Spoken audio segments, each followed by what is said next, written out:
সেই পলি আমি পলি হচ্ছে লাস্ট পলি। আমি ক্যামেরার পিছনে কাজ করি, সামনে না। আপু বলছে বলে আসছি, বাই বাই। আমি চলচ্চিত্র কার্যালয়ে চলে এসেছি।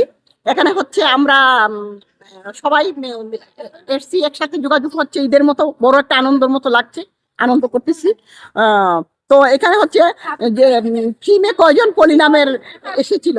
প্রথমত এসেছিল আরেক পলি, আমার আগে যে পলি সে চলে গেছিল, তারপরে আমি পলি, তারপরে নায়িকা পলি আপু আসছে, তারপরে আরেকজন জুনিয়র পলি আপু, যেটা সাইদ কালু ভাই আনছে ডান্সার। হ্যাঁ, তো এখন আমরা টোটালি 4টা পলি আসছি। হ্যাঁ সবই জানে। তাহলে আমরা 4টা পলি পলি একটু আসলে কি সমস্যা, একবার পিকচার যাইবো না, খবর দেখাইবো? চুপ যাবে না। হাই, এই সেই পলি আমি পলি হচ্ছে লাস্ট পলি। আমি ক্যামেরার পিছনে কাজ করি, সামনে না। আপু বলছে বলে আসছি, বাই বাই। অবশ্য পলিকে পূর্ণিমার মতো লাগে, পূর্ণিমা আপুর মতো অনেকটাই লাগে পলি, রাইট রাইট, এবং খুব ভালো মেয়ে, অনেক সুন্দর অনেক সুন্দর, হ্যাঁ। মনটাও বড়, অনেক বড়, মন বড়, সবকিছু পলির তুলনা হয় না। তুলনা হয় না। পলি আপু পলি আপু, তুলনা রাইট। হয় না। আমি আমারও মন বড়, আশা করি কিছু করতে পারি না, আমি গরিব, কিন্তু চেষ্টা করি করার জন্য। ঠিক আছে, ওকে, আসসালামু আলাইকুম। আমাদের নায়িকা পলি আপু ভালো, পলি আপু নায়িকা সব পলি আপু ভালো। ভালো, অনেক ভালো। সে ফ্রি, সবার সাথে কথা বলে, সবার সাথে মিশে, সবাইকে ভালোবাসে।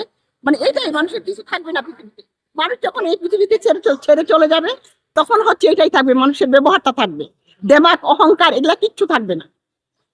ওকে, আল্লাহ হাফিজ।